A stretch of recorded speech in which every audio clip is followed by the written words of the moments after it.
à semelhança de um grande formigueiro em movimento,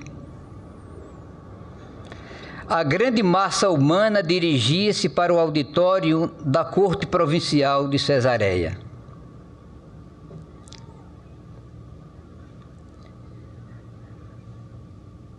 O ambiente estava preparado com muitos convidados. E como atrativo, foi programada algumas atividades.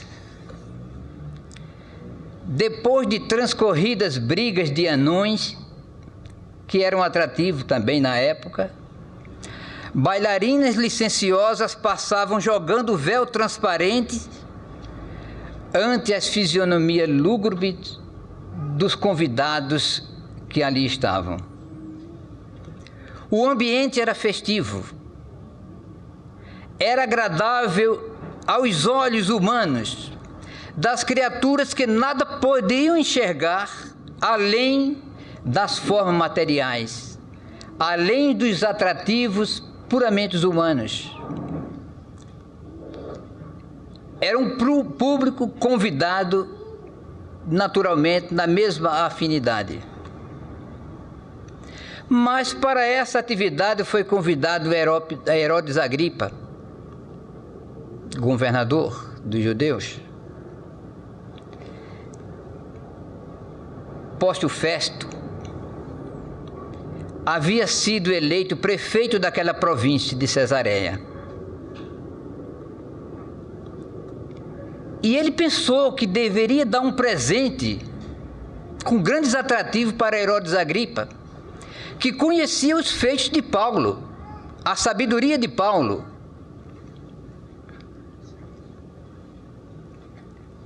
Então, nada melhor do que trazer uma surpresa para Herodes Agripa. Ele sabia que Herodes ardia em desejos em ouvir a palavra inflamada do antigo doutor da lei,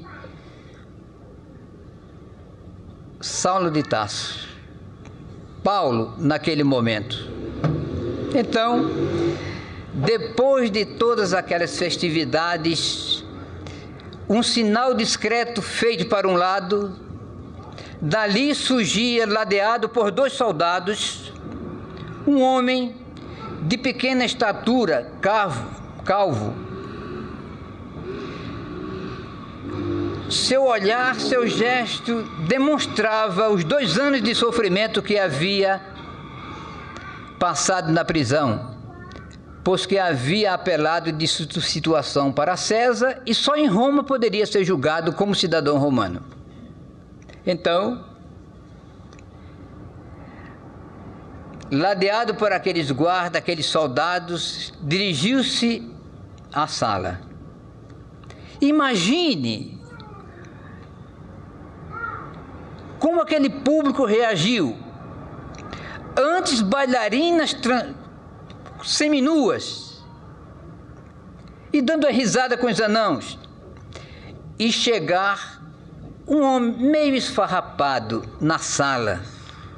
O público só podia rir mesmo. O nível dele era aqueles. Então, naquele instante, Paulo, levado ao centro da sala, soltava no chão aquele molho de corrente fria de ferro. Se dizia que um contraste imenso acontecia. Paulo, que se dizia liberto em espírito, ele afirmava: já não sou eu quem vivo, é o Cristo que vive em mim. Estava liberto, mas estava algemado, ironizado. Berenice, a mulher de Paulo, estava completamente livre, liberta, cheia de joias. Estava escravizada aos vícios, aos interesses humanos. Os verdadeiros contrastes. A vida é feita de contrastes. estavam defrontando-se esses quadros naquela sala. Então, como de praxe, Paulo dirigiu-se à cabine, aquele ponto de destaque das autoridades,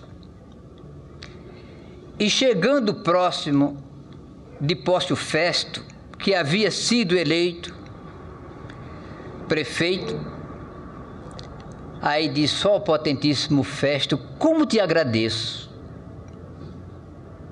pela oportunidade que me ofereces. Ele agradecia. Estava diante do próprio governador. A oportunidade foi dada para ele se defender. Se defender, porque ele era acusado e ia ser julgado em Roma. Quando ele seguiu para o centro da sala, onde ia falar, começou sua exposição, recordando sua infância na antiga Sicília,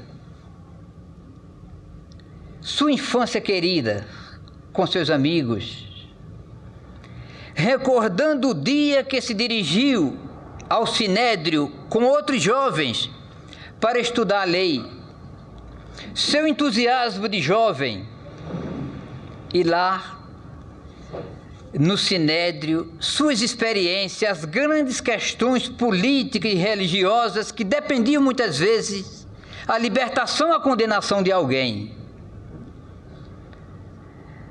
Tudo aquilo ele recordava e verbalizava. Aquele dia que, recebendo credenciais do Sinédrio, seguiu para prender, se possível fosse, até as células dos seguidores do Cristo que se reuniam na cidade de Damasco. Era uma perseguição. Seguiu. Depois de um dia e meio de viagem, no sol escaldante do deserto, uma voz mais forte ressoou como um trovão: Saulo, Saulo, por que me persegues? E ele ficou atordoado: Saulo, Saulo, por que me persegues? Não entendeu. Uma luz mais forte fez surgir. Ele cai do cavalo. Quem é, Senhor? Quem és, Senhor? A voz disse: eu sou Jesus a quem tu persegues. Ficou cego. Depois que se recompôs, conforme as orientações recebidas, deveria ir à casa de um dos seguidores do Cristo, que estava na cidade de Damasco. E assim continuou a sua viagem, seguiu até a casa de Ananias, e lá foi realizado todo aquele trabalho que os primeiros cristãos faziam. Através do passe magnético e espiritual, recobrou a visão e passou a receber as informações precisas a respeito do cristianismo nascente. Quem era Jesus? O que eles faziam? Ali eram fatos reais. Não era ouvir dizer, não era um sonho, era real. E ele ouvia tudo. Uma verdadeira mudança na sua vida. O que fazer agora?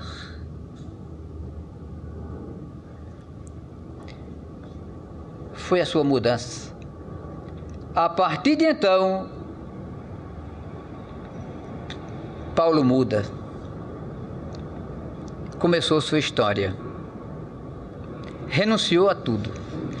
Ele relata todos esses fatos minuciosamente. Isso mexendo profundamente com as autoridades. Ele era preso porque seguia esse Jesus de Nazaré, que pregou uma mensagem revolucionária. Quando concluiu sua exposição, é claro, dirigiu-se a Pórcio Festo. Como te agradeço, Pórcio Festo, pela oportunidade que me proporcionaste. Como te agradeço. Jesus Cristo é a verdade. Por ele falaram todos os profetas. Agradeceu. Mas, como se fosse pouco, dirigiu-se a Herodes com uma grande afronta, causando um grande constrangimento a Pórcio Festo. E disse: sei que credes, rei Agripa, sei que credes no que digo, porque não desconhece a tradição do povo, do nosso povo. Sei que credes no que digo. Jesus Cristo é a encarnação da verdade. Por ele falaram todos os profetas. E fez a referência a todos os profetas que trataram do assunto, os profetas do Antigo Testamento. Era marcante. Bem dizia o Paulo: já não sou eu quem vivo, é o Cristo que vive em mim. Sigam-me, eu já sou do Cristo. Era com toda a autoridade. Imagine esses constrangimentos. O momento de decisão. Faz uma média ou fala da sua verdade, da sua convicção? Ele decidiu. Falou da verdade que para ele era tudo, a que representava, nada mais importava. Jesus Cristo era o motivo do seu viver. Então, como os políticos de hoje, fazia-se da mesma forma no Império Romano.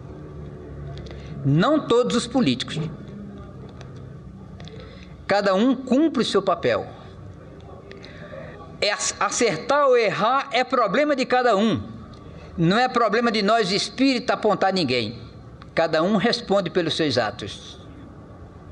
Não é por acaso que se ocupa determinada função. Cada um segue conforme suas convicções e seus interesses.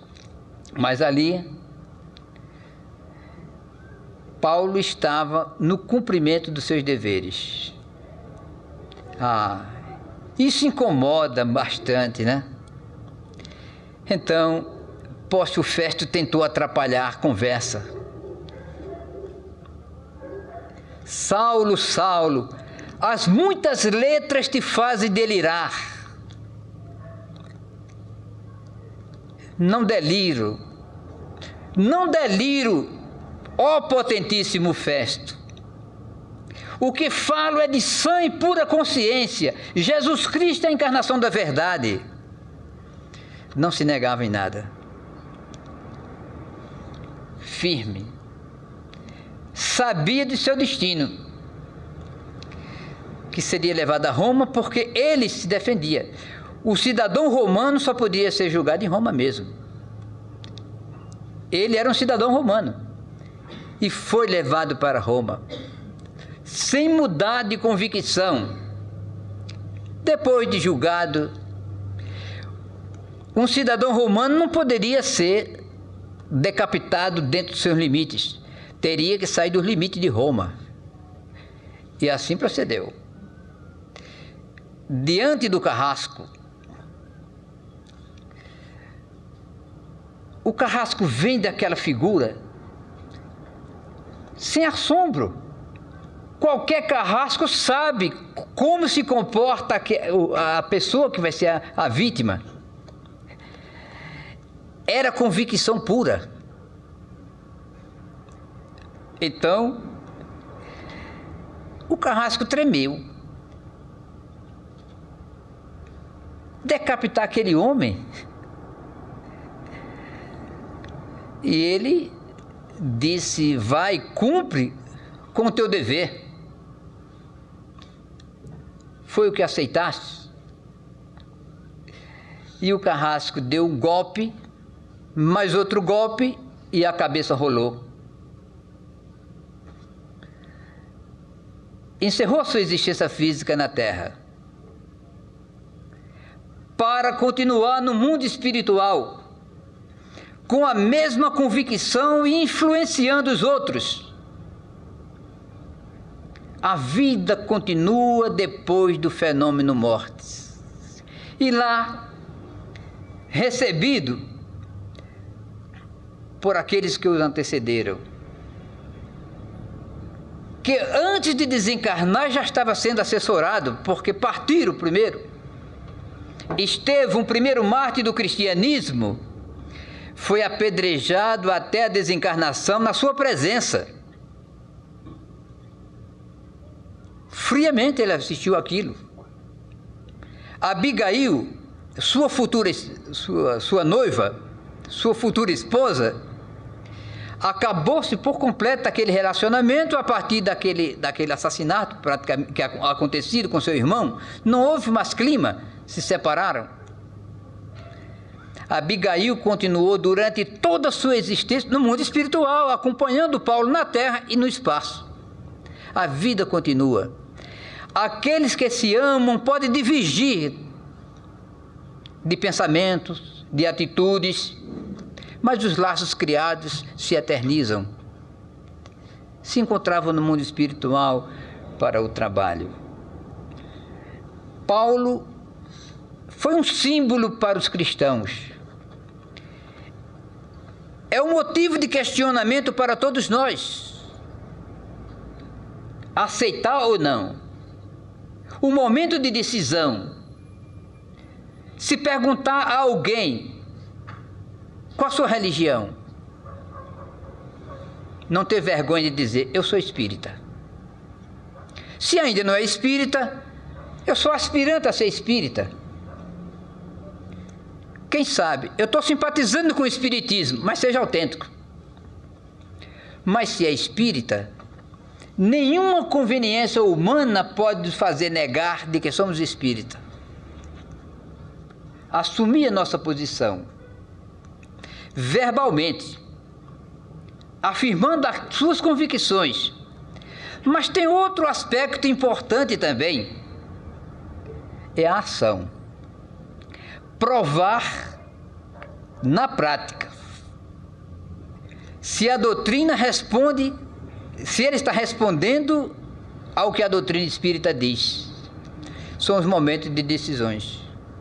Como nós decidimos, como nós nos colocamos diante das situações diversas, que fazem parte da nossa própria evolução, da nossa caminhada. Nós escolhemos. A história de Paulo é bonita, mas serve como um caminho, um modelo, um exemplo para nós. Mas ele fez sua evolução muito antes. Nós estamos retardatários, mas em alguns aspectos nós podemos provar as nossas convicções. São os momentos de decisões na vida de cada um de nós. Se não aproveitarmos, o problema é nosso, não é de ninguém. Emmanuel, no livro Há 2000 anos, ele descreve a sua passagem pela Terra. Diz ele, a passagem do orgulhoso senador Públio Cornélio Lentulus. O orgulhoso. Ele diz, esta obra, no livro Há 2000 anos, a importância não é do orgulhoso senador Públio Cornélio Lentulus, mas de um anjo que desceu à terra, que era chamada Lívia, que foi esposa do senador Públio Cornélio Lentulus. Ela adentrou-se pelo cristianismo, mesmo com toda a sua convicção, com seu amor pelo marido, não foi capaz de fazer com que ele seguisse ao cristianismo. Pois, vários incidentes aconteceram. Para nós sermos chamados ao caminho certo, existe uma série de fatores. Os pequenos incidentes que nos chamam a atenção. Às vezes é um prejuízo que apenas nos abalou, nos chamou a atenção. É uma perda material, é uma perda de uma pessoa querida que nos abala e nos faz pensar, questionar, buscar alguma resposta para tal. Então, cada um chega de uma forma. São formas diferentes que nós chegamos. Momentos de decisão. Aceito ou não aceito? Mudo de atitude ou não? Me comporto diferente conforme os princípios que abracei ou não? Talvez seja muito forte mudar de um momento para outro. É claro que é forte. Toda mudança é dolorosa. Sair da zona de conforto para uma parte ativa, muitas vezes sacrificial, não é fácil. É difícil, mas é preciso coragem para enfrentar. Se não conseguir 100%, pode atingir 50%. Se não conseguir 50%, consegue-se 30%, mas faz parte da evolução. O importante é começar, é iniciar. São os momentos de decisão. Como falamos do que Públio Cornélio Lento se refere, já com o personagem utilizando o nome de Emanuel, que provavelmente é um nome alegórico, é um pseudônimo, provavelmente ele não tenha usado o nome de Públio Cornélio Lento, provavelmente seja um pseudônimo, o nome que ele quis usar sem deixar claro a situação, né?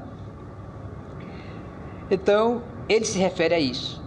Desse anjo que desceu à terra, chamado Lívia.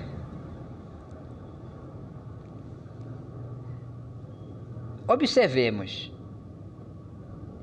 essa Lívia, quando eles foram morar na Judéia, a serviço do Império Romano, o relato está no Evangelho, no livro há 2000 anos, se deslocaram a trabalho de Roma. Não sabiam que estavam preparados para eles. Muitos incidentes e acidentes também nessa viagem. Uma filha que sofria de uma doença mais ou menos como o mal de Hansen que nós conhecemos hoje. Definhava a cada dia que se passava. E eles preocupados com aquele amor daquela menina Flávia. Uma empregada da casa, uma escrava por nome Ana. Ana começou a assistir às primeiras reuniões com Jesus e com aqueles que aderiram a esse movimento e em busca de Jesus. Via os feitos acontecidos, os exemplos, as mensagens edificantes. Ela tornou-se uma cristã e era uma escrava da casa. Sabendo do que acontecia, começou a fazer uma espécie de doutrinação para a sua patroa, para Lívia. A Lívia já tinha os elementos básicos e já estava no seu inconsciente. Só aceita porque já tinha alguma coisa. Nada se faz do nada. Então, ela falando sobre Jesus, esse homem que estava praticando muitas curas, que suas palavras eram muito bonitas, e começou convencendo a patroa para assistir um dia a reunião dele, o grupo, até que convenceu a Lívia, e a Lívia passou a frequentar escondida os encontros com Jesus. Lívia tornou-se simpatizante do Espiritismo. E vendo o que acontecia, e o que ela também ouvia, sentia de perto, passou a conquistar o marido para levar a filha para tratamento, para que Jesus pudesse curar a sua filha. Depois de muito relutar, um dia ela aceitou, mas às escondidas. Não publicamente, porque um senador, um representante de Roma, se encontrar com o filho de um carpinteiro, ou o filho de um carpinteiro também que exerceu há algum tempo, uma pessoa que andava de uma forma muito simples, e junto de pessoas simples assim, humildes, era muito descer do seu patamar, do seu nível, para aceitar. Então, mas o sofrimento da filha era muito grande, às escondidas ele foi. E encontrando-se com Jesus, trava-se muito mais uma conversa direta com Jesus do que um próprio diálogo. Não foi nem propriamente um diálogo, porque Jesus falou muito mais. E ele, um senador, um homem de influência, acostumado nas grandes questões políticas, ficou magnetizado diante de Jesus. Ouvia as grandes verdades e não podia verbalizar. Jesus falou de todas aquelas verdades que deveria ser apresentada no momento,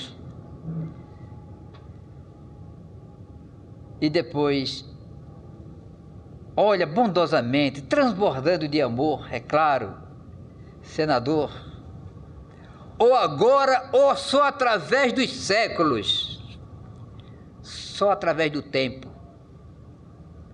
momento de decisão. Paulo poderia ter se recusado na prova, não recusou. Tudo que Jesus ensinou, falou, ele poderia ter incorporado na sua vida.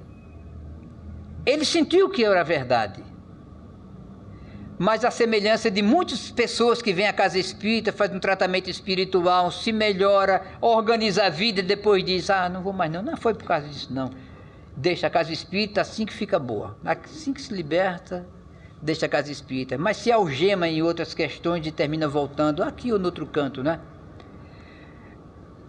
Porque a natureza é caprichosa.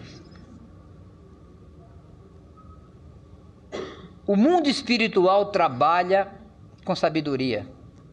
E também não tem pressa. São oportunidades. Momento de decisão.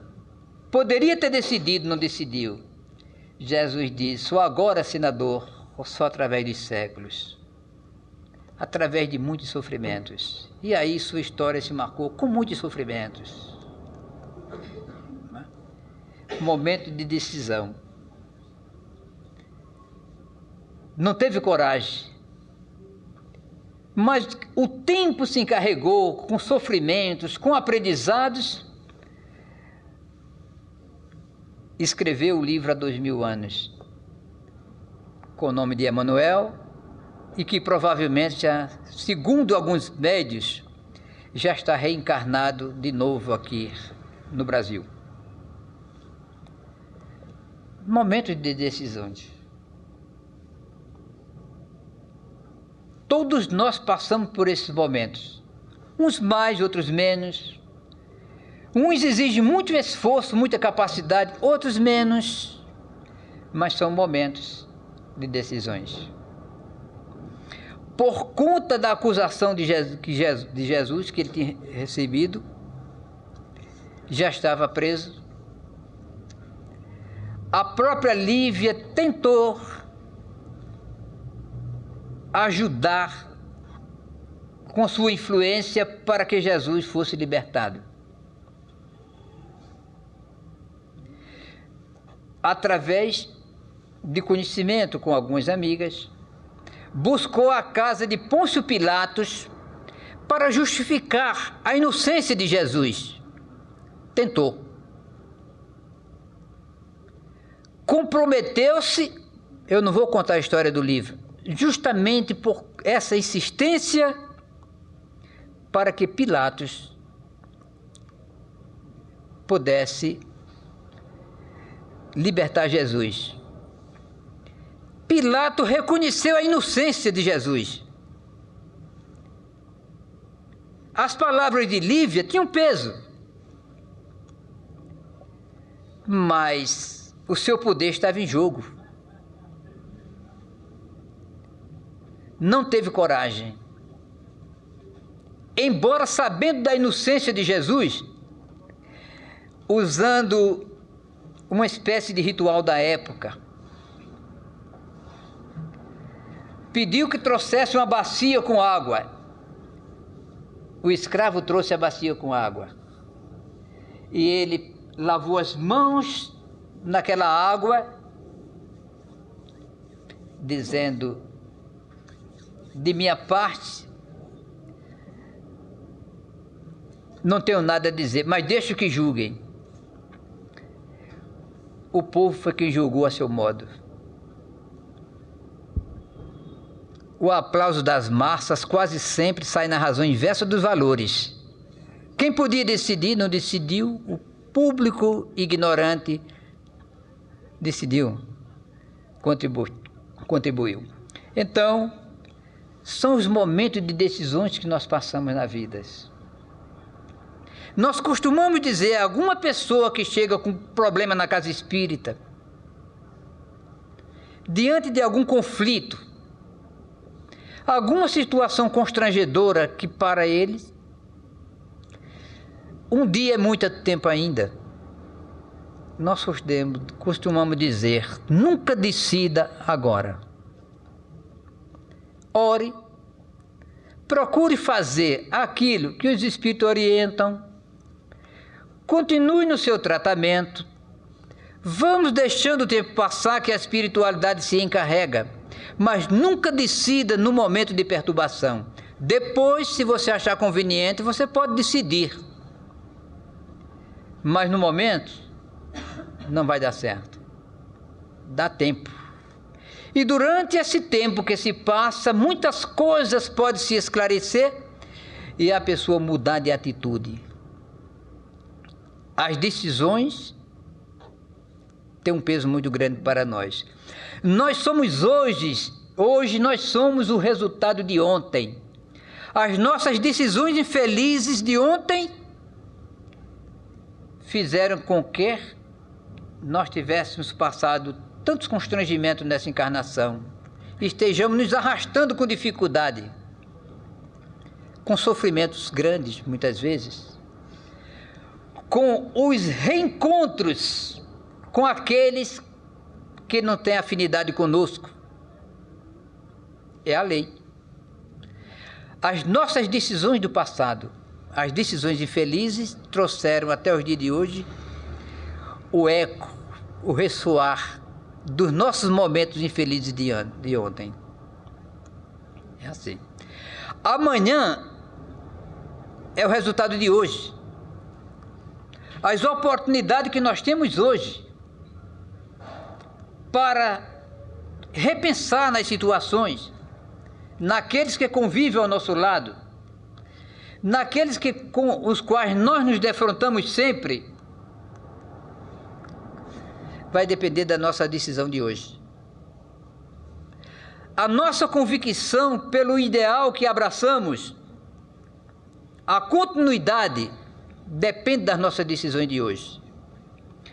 Tudo nós podemos adiar. Podemos deixar para o ano que vem, mais adiante, podemos adiar tudo. Mas vem a surpresa durante esse tempo. Poderá acontecer alguma surpresa e nós retornarmos antes do tempo. Então, é o aproveitar do tempo.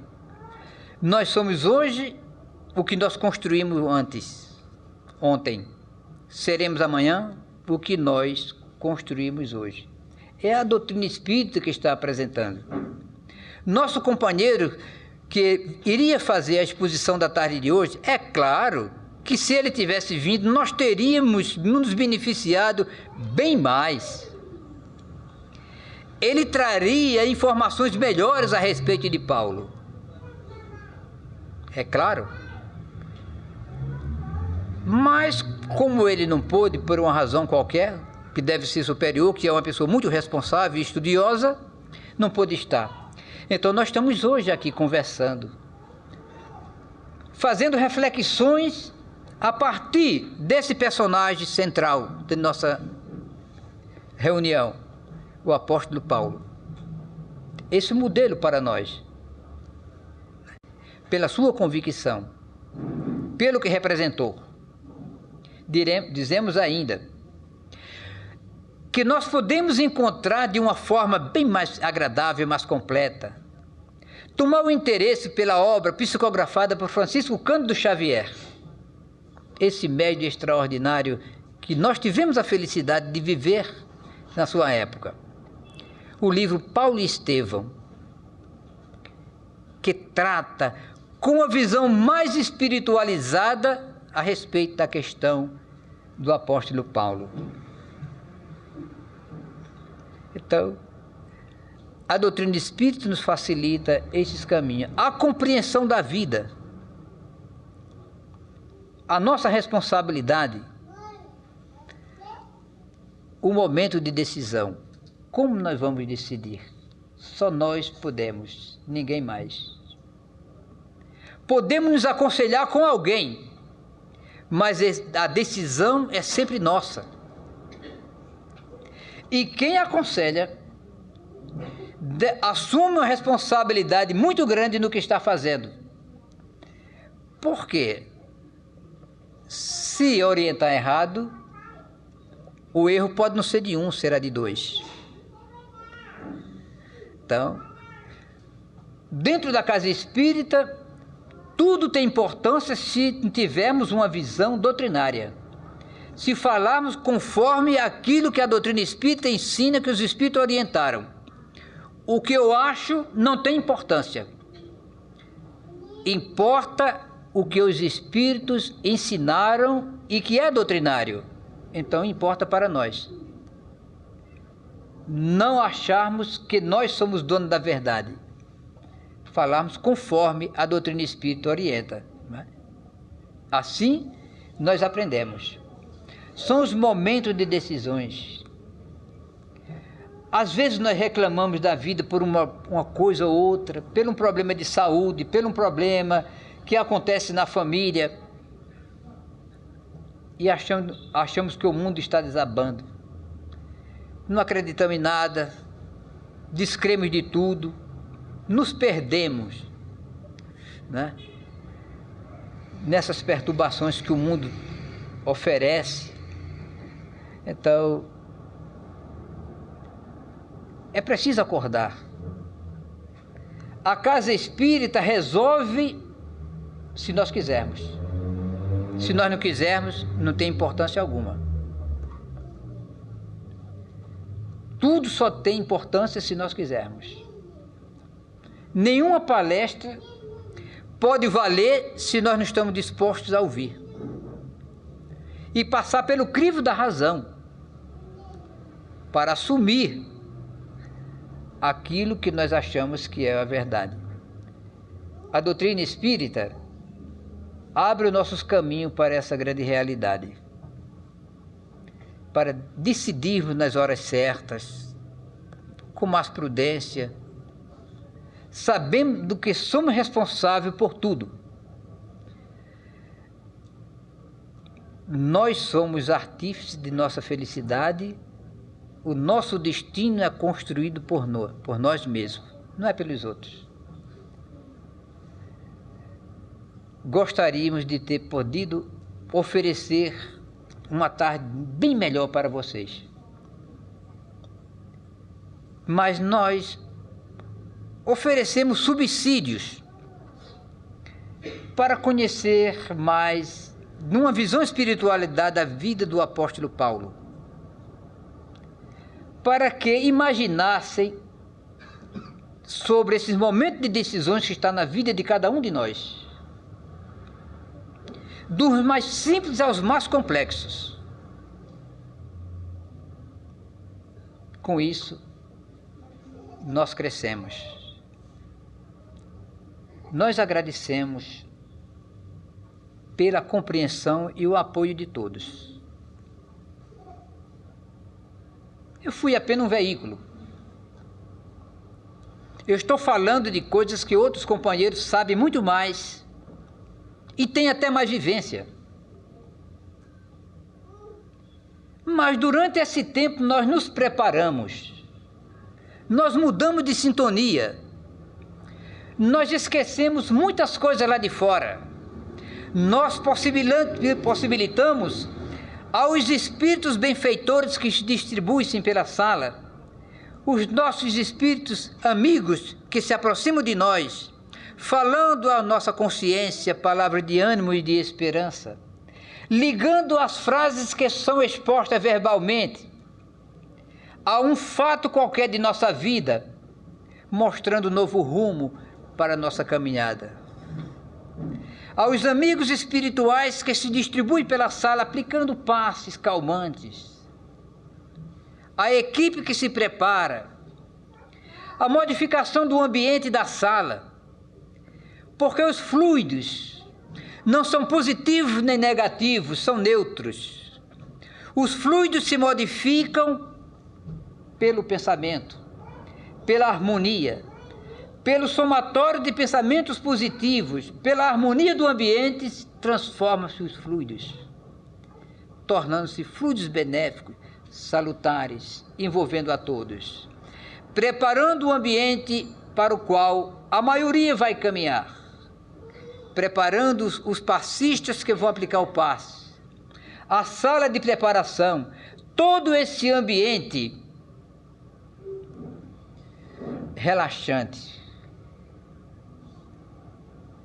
para a nossa saúde mental e física também. Essa contribuição é conjunto, não é do Severino que veio falar, não, é de todos, dessa harmonia.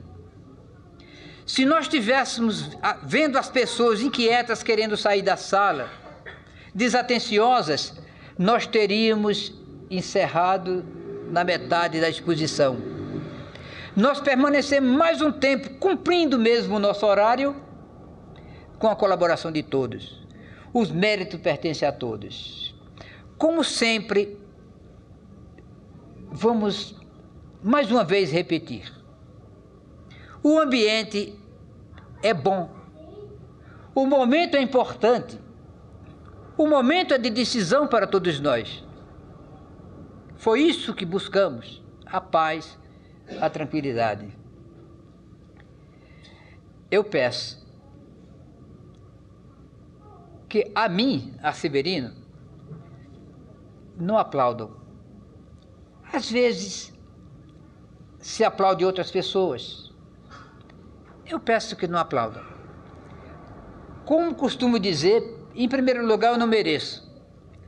Em segundo lugar, nós podemos fazer uma viagem interior.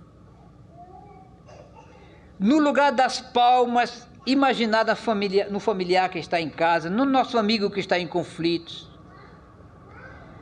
nos problemas que temos a resolver, nos sintonizando com o mundo espiritual, num clima tranquilo, harmonioso, nos preparando para tomar o passe dentro de alguns minutos e ajudando a equipe espiritual nessa harmonia encontrar muito mais facilidade para a realização dos trabalhos.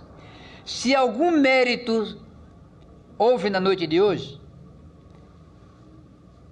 transferimos para vocês que estão atentamente ouvindo. Transferimos àqueles que com seus exemplos nos possibilitaram a transmitir. Eu sou simplesmente um veículo. Nós agradecemos e transferimos para os espíritos que nos auxiliam, que nos ajudam, que nos inspiram. Agradeço a todos.